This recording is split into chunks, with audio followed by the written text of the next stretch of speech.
नमस्कार दोस्तों, आप सभी का स्वागत है हमारे YouTube channel VCS basic physics में। आज के इस वीडियो में हम कक्षा 11 के जो 4th चैप्टर है उसके आंकिक प्रश्नों का सॉल्यूशन यहां पर देखने वाले हैं। जो पाठ्य पुस्तक है NCERT की, उसके अंत में जो क्वेश्चन दे रखे हैं उन क्वेश्चनों में से कुछ इंपॉर्टेंट क्वेश्चंस का हम सॉल्यूशन यहां पर देखने वाले हैं। देखिए दोस्तों, सर्वप्रथम मैं बात करता हूं, यहाँ पर हमारे पास में पाठ्य पुस्तक है और पाठ्य पुस्तक के अंदर जो 7 तक क्वेश्चन है वो छोटे छोटे क्वेश्चन है, आसानी से समझ में आ जाएंगे आप लोगों को। जो 8वां क्वेश्चन है वो एक बार सुन लीजिए, समझ लीजिए कि 3 लड़कियां 200 मीटर त्रिज्या वाली वर्तीय बर्फीली सतह पर स्केटिंग कर रही है। देखिए हमारे को एक डायग्राम दे रखा है 8वें क्वेश्चन में। जो पाठ्य पुस्तक है उसका 8वां क्वेश्चन है। एक सर्किलाकार पथ हमारे को दे रखा है। इस पथ के अंदर हमारे को 2 बिंदु बता रखे हैं। एक बिंदु P, दूसरा बिंदु है Q। एक पथ इस तरीके का दे रखा है, दूसरा वाला पथ इस तरीके से दे रखा है। ये वाला जो पथ है इसका नाम A दे रखा है, एक पथ का नाम B दे रखा है और तीसरा जो पथ है उसको मैं C यहां पर कंसीडर कर लेता हूं।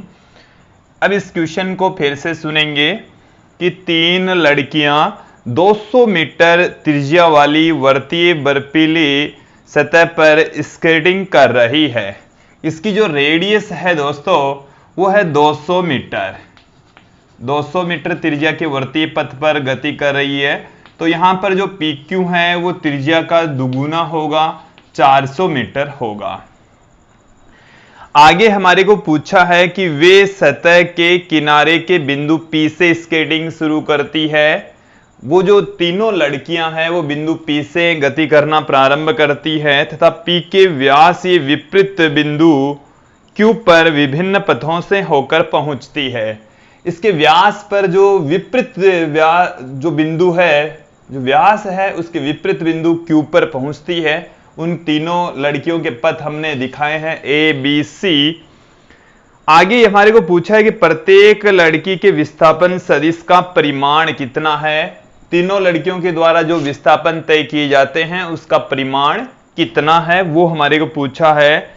किस लड़की के लिए ये वास्तव में स्केट किए गए पथ की लंबाई के बराबर भी है, कि किस लड़की के द्वारा जो पथ की लंबाई और विस्थापन है दोनों बराबर है, ये भी हमारे को पूछा है।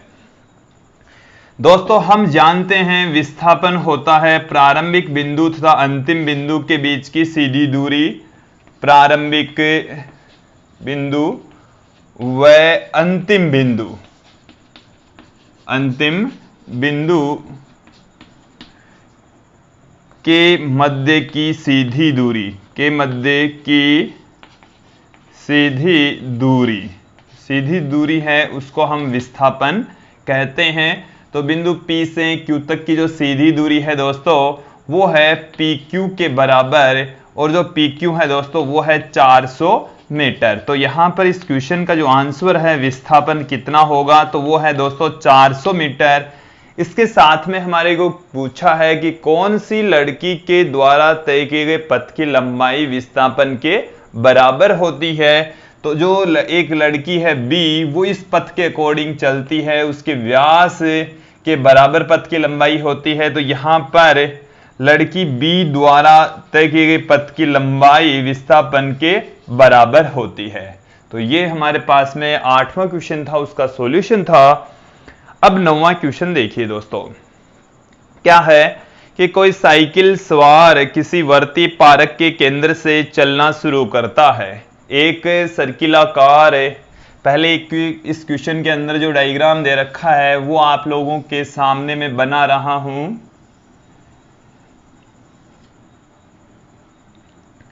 इस क्वेश्चन के अंदर हमारे को पारक बता रखा है कि वृत्ताकार पारक है और उस पारक का केंद्र है O।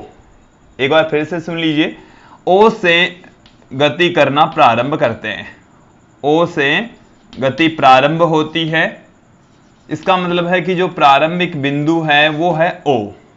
O से कोई साइकिल सवार, एक बार क्वेश्चन नंबर 9 फिर से सुन लीजिए कि कोई साइकिल सवार किसी वृत्तीय पार्क के केंद्र ओ से चलना शुरू करता है तथा पार्क के किनारे पी पर पहुंचता है। पार्क का किनारा पी यहां दे रखा है, पी पर पहुंचता है। पुनः वह पार्क की परिधि के अनुदिश साइकिल चलाता हुआ पी, इसकी परिधि के सहारे साइकिल चलाता हुआ क्यू ओ के रास्ते, जैसा कि हमारे को चित्र के अंदर बता रखा है, पुनः केंद्र पर आ जाता है। क्यू ओ के रास्ते कहां आ जाएगा? वापस केंद्र पर ही आ जाएगा। यहां से इधर गया, फिर यहां से होता हुआ इधर गया, फिर यहां पर वापस लौट आया, केंद्र पर वापस आ जाता। पार्क की त्रिज्या, जो पार्क है उसकी त्रिज्या हमारे को दे रखी है दोस्तों। यहां पर जो पार्क है उसकी त्रिज्या को मैं आर कह दूं, वो हमारे को 1 किलोमीटर दे रखी है दोस्तों। पार्क की जो त्रिज्या है वो है 1 किलोमीटर। यदि पूरे चक्कर में 10 मिनट लगते हो तो साइकिल सवार का कुल विस्थापन, औसत वेग और औसत चाल हमारे को पूछी है। पूरा जो चक्कर है उसमें लगा जो समय है वो दोस्तों है 10 मिनट। 10 मिनट का मतलब हो गया 600 सेकेंड। 600 सेकेंड हो गया है दोस्तों। यहां से हमारे को पहले तो यहां से यहां तक की दूरी, यहां से यहां तक की दूरी, फिर यहां से यहां तक की दूरी ज्ञात करनी है। तो मैं आपको बता दूं दोस्तों, ओ से लेकर पी तक की दूरी और ओ से लेकर क्यू तक की दूरी वो इसकी त्रिज्या के बराबर ही है, जो कि 1 किलोमीटर के तुल्य है, 1 किलोमीटर के इक्वल है। फिर आगे आप देखेंगे दोस्तों यहां पर कि जैसे मैं एक क्वेश्चन का आंसर तो यहां पर ही दे देता हूं कि इसमें पिंड का कुल विस्थापन कितना है। इसका प्रारंभिक बिंदु O, अंतिम बिंदु भी O, तो जो पिंड है उसका विस्थापन 0 हो जाएगा। प्रारंभिक बिंदु तथा अंतिम बिंदु के मध्य की सीधी दूरी यहां पर 0 है, तो विस्थापन दोस्तों 0 होगा, 0 होगा। बी पार्ट में हमारे को पूछा है औसत वेग, औसत वेग। वेग बराबर होता है दोस्तों विस्थापन बट्टे में समय, विस्थापन बट्टे में समय। तो यहां पर दोस्तों विस्थापन 0 तो औसत वेग भी 0, तो दूसरा जो पार्ट है उसका आंसर भी यहां पर 0 निकल कर आएगा। तीसरा इसमें दोस्तों हमारे को पूछा है सी पार्ट में औसत चाल, जो साइकिल सवार है उसकी औसत चाल क्या होगी। तो साइकिल सवार द्वारा तय की गई कुल दूरी बट्टा उसमें लगा कुल समय। जो तय की गई दूरी है वो किसके बराबर होगी? चाल, औसत चाल है वो किसके बराबर होगी? पहले तो ओ से पी तक, फिर चाप क्यू, पी क्यू, फिर प्लस में आ जाएगा ओ से लेकर क्यू तक की दूरी या क्यू से लेकर ओ तक की दूरी। और यहां पर हमारे पास में जो कुल समय है वो है 10 मिनट, मतलब 600 सेकेंड। जो चाप ओपी है वो हमारे पास में है 1 किलोमीटर, ओ क्यू है वो भी 1 किलोमीटर। जो पी क्यू है वो पूरा का पूरा जो चाप होता है दोस्तों वो होता है चाप, मतलब परिधि होती है 2 पाई आर। परिधि की लंबाई कितनी होती है? 2 पाई आर। तो जो चाप है पी से क्यू तक का वो होगा 2 पाई आर का चौथाई हिस्सा, मतलब पाई आर बट्टे में 2 हो जाएगा। तो 2 पाई आर का जो चौथाई हिस्सा होगा यहां पर 2 पाई आर के अंदर यदि आप 4 का भाग लगाएंगे तो पाई आर बट्टे में 2 निकल कर आएगा। और यहां पर इसको मैं कन्वर्ट कर दूं 600 सेकेंड में। इसको भी दोस्तों मैं यहां पर 1000 मीटर पुट कर देता हूं, प्लस में इसको भी मैं 1000 मीटर पुट कर देता हूं। पाई की जो वैल्यू है वो 3.14, इस जो आर है वो हमारे पास में है 1000 बट्टे में 2 भी पड़ा है, ये हमारे पास में है 600। 1000 प्लस 1000 आ जाएगा आपके पास में 2000। यहां से इसके अंदर भाग लगाएंगे तो 1.57 इंटू में 1000 अपॉन 600। इसको जब इससे मल्टीप्लाई करेंगे तो 1570 आ जाएगा, तो 3570 मीटर आ जाएगा और बट्टे में है 600 सेकेंड। एक जीरो से एक जीरो कैंसिल हो गए। इसके अंदर जब आप भाग लगाएंगे 60 का, तो यहाँ पर मैं एक जीरो से यहाँ पर भी पॉइंट पुट कर देता हूँ। जब इसमें भाग लगाएंगे तो हमारे पास में 5 टाइम्स 30 आ जाएगा, फिर 5 शेष रह गया 57, 57 में 54 9 टाइम्स आ जाएगा, 9 टाइम्स आ गया, फिर 3 तो 5 आ जाएगा। ये हमारे पास में मीटर प्रति सेकंड चाल आ जाएगी। तो जो साइकिल सवार है उसकी जो चाल है दोस्तों वो आएगी 5.95 मीटर पर सेकंड। चाल में कुल दूरी बट्टे में कुल समय आता है दोस्तों अब हम देखेंगे 10वां क्वेश्चन है जो एनसीईआरटी की पाठ्य पुस्तक है, उसमें 10वां क्वेश्चन आप देखेंगे कि किसी खुले मैदान में कोई मोटर चालक एक ऐसा रास्ता अपनाता है जो प्रत्येक 500 मीटर के बाद उसके बाईं ओर 60 डिग्री के कोण पर मुड़ जाता है। तो किसी दिए गए मोड़ से शुरू होकर मोटर चालक का तीसरे, छठे व 8वें मोड़ पर विस्थापन बताइए। प्रत्येक स्थिति में मोटर चालक द्वारा इन मोड़ों पर तय की गई कुल पथ की लंबाई के साथ विस्थापन के परिमाण की तुलना कीजिए। हमारे विस्थापन का परिमाण और दूरी की तुलना करनी है दोस्तों। पहले इस क्वेश्चन को समझेंगे कि जो कार चालक है वो 500 मीटर के पथ पर इस तरीके से सीधा चलता है। जैसे मैं इस बिंदु को नाम दे दूं ए से बी तक, फिर 500 मीटर चलने के पश्चात पथ से 60 डिग्री के कोण पर इस तरीके से मुड़ जाता है। ये 60 डिग्री का कोण है, उसके पश्चात वो इस तरीके से अपनी बाईं ओर, यदि वो इधर जा रहा है तो अपनी बाईं ओर 60 डिग्री के कोण पर मुड़ जाएगा दोस्तों। फिर जब वो इधर जा रहा होता है 500 मीटर और दूरी तय कर लेता है, उसके पश्चात ये फिर से 60 डिग्री के कोण पर बाईं ओर मुड़ जाता है। प्रत्येक 500 मीटर की दूरी तय करने के पश्चात फिर से ये बाईं ओर मुड़ेगा। तो बाईं ओर जब मुड़ता है तो अब की बार इस तरीके की स्थिति प्राप्त होती है दोस्तों। यहां से आप देखेंगे कि ये वाला एंगल भी 60 डिग्री होता है। तो ये अंदरूनी जो कोण है वो आ गया आपके पास में 120। यहां पर भी ये वाला जो अंदरूनी कोण है वो है 120। फिर जब ये इधर आगे बढ़ता है तो यहां से भी ये 60 डिग्री के कोण पर फिर से मुड़ जाएगा। ये इस तरीके के पथ पर गति करेगा। फिर यहां से यहां चला, यहां से ये 60 डिग्री के कोण पर मुड़ता हुआ यहां आ जाएगा दोस्तों। फिर ये यहां से सीधा न जाकर 500 मीटर की दूरी तय करने के पश्चात ये इधर चलेगा। ये फिर से ये 60 डिग्री कोण पर मुड़ता हुआ, ये भी 60 डिग्री का कोण है, ये भी 60 डिग्री का कोण है, ये इधर न जाकर यहां पर भी ये 60 डिग्री कोण पर मुड़ जाता है।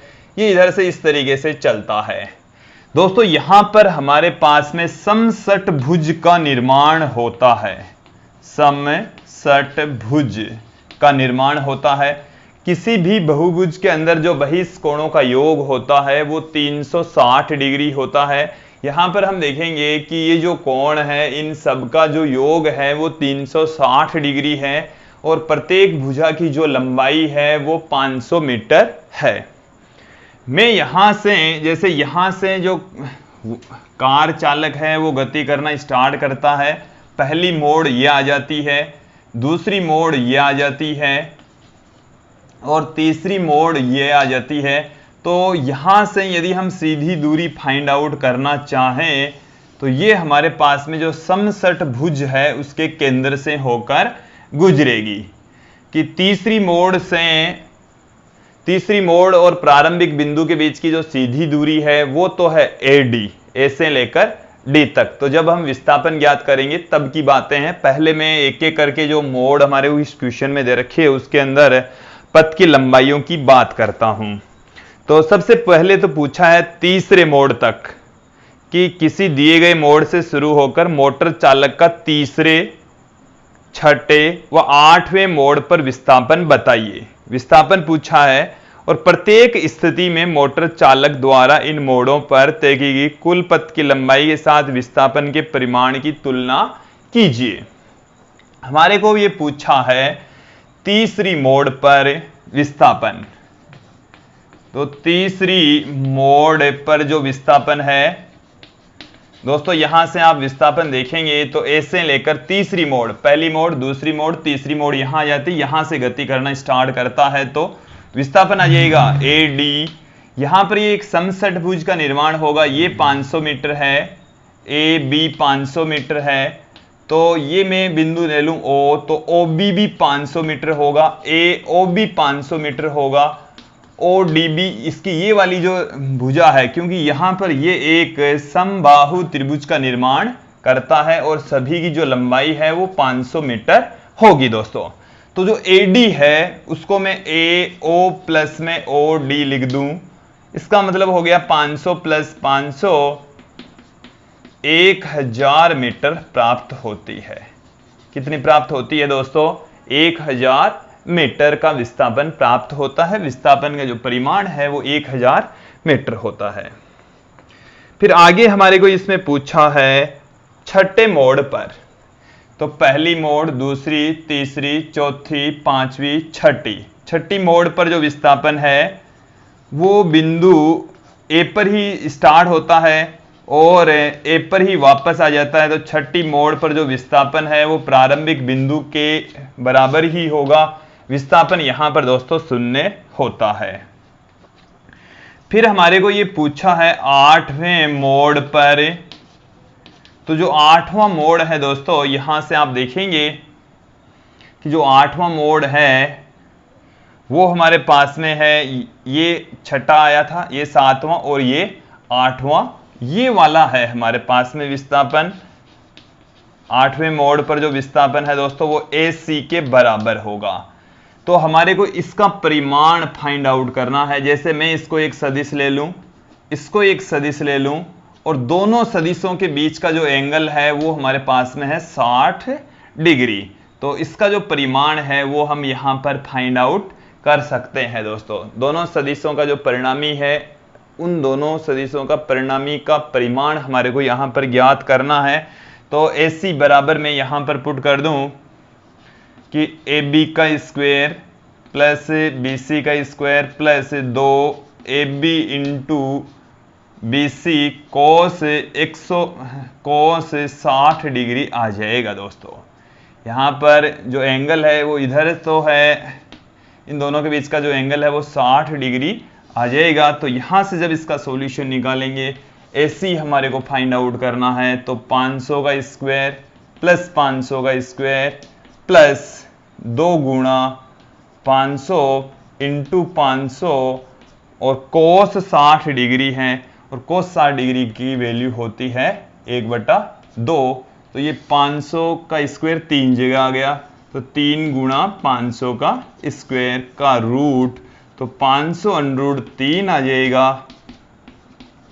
अंडर 3 की वैल्यू होती है 1.732। तो जब यहां से हम दोस्तों जब इसको इससे मल्टीप्लाई करेंगे तो ये हमारे पास में 866 मीटर आ जाएगा। देखिए इसको 2 से गुणा कर दूं, 2 से डिवाइड कर दूं, तो 2 से गुणा करेंगे तो ये 1000 हो जाएगा, 1000 को इससे गुणा करेंगे तो पॉइंट हट जाएगा, 2 से डिवाइड करेंगे तो 1732 का 866 आ जाएगा। हमारे पास में ये विस्थापन आ जाएगा। प्रारंभिक बिंदु तथा 8वीं मोड़ के बीच का विस्थापन का परिमाण 866 मीटर होता है। हमारे को आगे इसमें पूछा है दोस्तों कि पथ की कुल लंबाई और विस्थापन के साथ में तुलना कीजिए। तो इसका मतलब है हमारे को पथ की लंबाई भी निकालनी है। तो तीसरे मोड़ तक जो तय की गई दूरी है वो है 500 प्लस 500 प्लस 500 1500 मीटर। तो यहां पर जो दूरी होती है तीसरी मोड़ तक वो तो होती है 1500 मीटर और विस्थापन है 1000 मीटर। छठी मोड़ पर विस्थापन 0, जबकि दूरी हमारे पास में आ जाएगी 6 इंटू 500, तो वो आ जाएगी 3000 मीटर। 8वीं मोड़ तक ये 3000 मीटर ये हो गया और 1000 मीटर ये आ गया। तो 8वें मोड़ तक जो दूरी है दोस्तों वो आ जाएगी हमारे पास में 4000 मीटर। तो मुझे उम्मीद है दोस्तों ये क्वेश्चन आप लोगों को अच्छे से समझ में आया होगा। अब हम अगला क्वेश्चन यहां पर लेकर चल रहे हैं। 11वां जो क्वेश्चन है दोस्तों, आप अब देखेंगे पाठ्य पुस्तक एनसीईआरटी का जो 11वां क्वेश्चन है वो देखिए कि कोई यात्री किसी नए शहर में आया है। वह स्टेशन से किसी सीधी सड़क पर स्थित किसी होटल तक जो 10 किलोमीटर दूर है जाना चाहता है। कोई बेईमान टैक्सी चालक 23 किलोमीटर के चक्करदार रास्ते से उसे ले जाता है। 23 किलोमीटर के जो चक्करदार रास्ता है वहां से ले जाता है, जबकि होटल की जो सीधी दूरी है वो 10 किलोमीटर ही हमारे को दे रखी है और होटल तक वो 28 मिनट में पहुंचता है। तो औसत चाल और औसत वेग क्या होंगे, ये हमारे को पूछा है दोस्तों। एक बार पहले ध्यान देंगे, यहां पर हमारे पास में विस्थापन दे रखा है। होटल तथा स्टेशन के बीच की जो डिस्टेंस है वो है 10 किलोमीटर, जो कि विस्थापन होगा। जबकि टैक्सी वाला उसको गलत रास्ते से घुमाता हुआ बेईमान टैक्सी चालक है और बेईमान टैक्सी चालक उसको 23 किलोमीटर के रास्ते से घुमाता हुआ होटल तक ले जाता है। इसका मतलब वो दूरी है। जो स्टेशन से होटल तक ले जाने में जो लगा समय है दोस्तों, वो है हमारे पास में 28 मिनट। 28 मिनट, इसका मतलब हो गया 28 बट्टे में 60 घंटे हो गए हैं दोस्तों। 28 बट्टे में 60 घंटा, ये हमारे पास में टोटल समय आ चुका है। अब हमारे को इसमें दो बातें पूछी है। पहली जो बात है वो तो है टैक्सी की औसत चाल। टैक्सी की जो औसत चाल है वो कितनी होगी, तो औसत चाल दोस्तों होती है कुल दूरी बट्टे में कुल समय। कुल दूरी बट्टे में कुल समय। कुल दूरी बट्टे में कुल समय। तो यहां से औसत चाल जो कुल दूरी है वो तो है 23 किलोमीटर। कुल दूरी कितनी तय की है, 23 किलोमीटर। कुल समय लगा है 28 बट्टे में 60। तो ये हमारे पास में औसत चाल की वैल्यू आ गई है। यदि आप इसको सॉर्ट आउट करें तो यहां पर 7 की जो 4 की टेबल है वो 7 टाइम्स आ जाएगी, ये 15 टाइम्स आ जाएगी। और जब इसको आप कैलकुलेट करेंगे तो 230 345 बट्टे में 7 किलोमीटर प्रति घंटा इसकी चाल आ जाएगी दोस्तों। इसको आगे भी सोल्व कर लेता हूं मैं। यहां पर 4 बार में 28 आ गया, फिर 6 शेष रह गया 65, 9 बार में 63 आ गया, 2 शेष रह गया 20 में 2 बार में आ गया, 6 बार में ये आ गया हमारे पास में किलोमीटर प्रति घंटे की चाल से चल रहा है। बी पार्ट में हमारे को पूछा है औसत वेग। औसत वेग दोस्तों कुल विस्थापन, जो विस्थापन है उसमें हम समय का भाग लगा देंगे। तो जो विस्थापन है दोस्तों वो हमारे को दे रखा है 10। विस्थापन कितना दे रखा है दोस्तों, 10। तो जो 10 बट्टे में हमारे पास में जो समय है वो है 28 बट्टे में 60 घंटे। तो यहां से इसको भी आप कैलकुलेट कर लेंगे, ये 15 बार में और ये 7 बार में, तो 150 बट्टे में 7 आ गया दोस्तों। ये 20, यहां पर आप 2 बार में चला गया, एक शेष रह गया 10, तो 21 आ गया। फिर ये 4 बार में किलोमीटर प्रति घंटा। तो यहां पर इसकी जो औसत चाल है वो आई थी 49.28 किलोमीटर प्रति घंटा, और यहां पर जो औसत चाल है वो आई है 21.4 किलोमीटर प्रति घंटा, जो कि दोनों भिन्न भिन्न है। तो मुझे उम्मीद है दोस्तों आप लोगों को यहां तक जो क्वेश्चन है वो अच्छे से समझ में आए होंगे। धन्यवाद दोस्तों।